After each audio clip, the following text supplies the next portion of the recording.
بسم اللہ الرحمن الرحیم۔ روہیل وائس کے تمام دوستوں کو خلوص بھرا سلام۔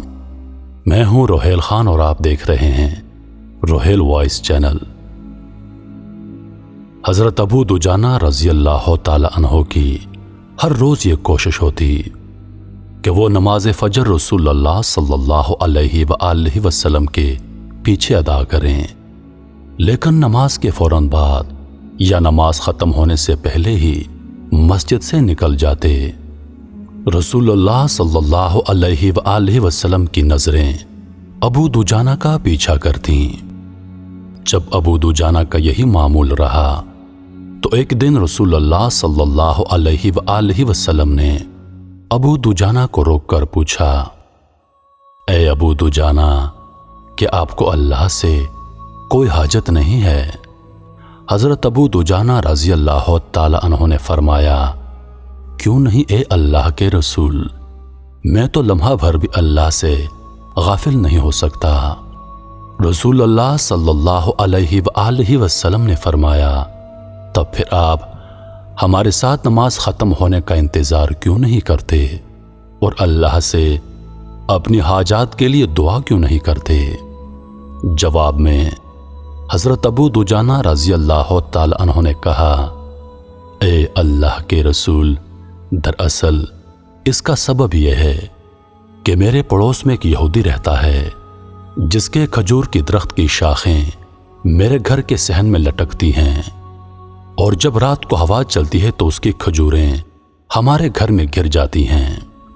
میں مسجد سے اس لیے جلدی نکلتا ہوں تاکہ ان گری ہوئی کھجوروں کو اپنے خالی پیٹ بچوں کے جاگنے سے پہلے چن کر اس یہودی کو واپس لوٹا دوں، تاکہ بعد میں میرے بچے بھوک کی شدت کی وجہ سے ان کھجوروں کو کھانا لیں۔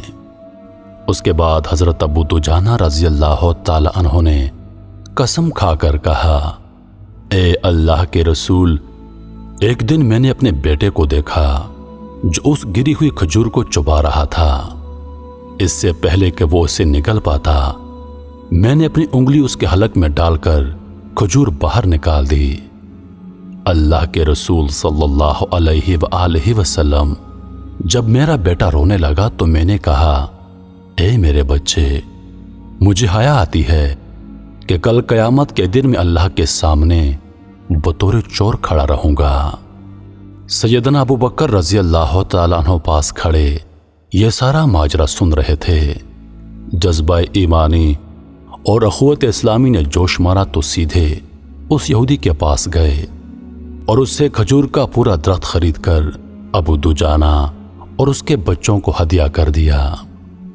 پھر کیوں نہ اللہ پاک ان مقدس ہستیوں کے بارے میں یہ سند جاری کرتا ہے کہ اللہ ان سے راضی ہوا اور وہ اللہ سے راضی ہوئے۔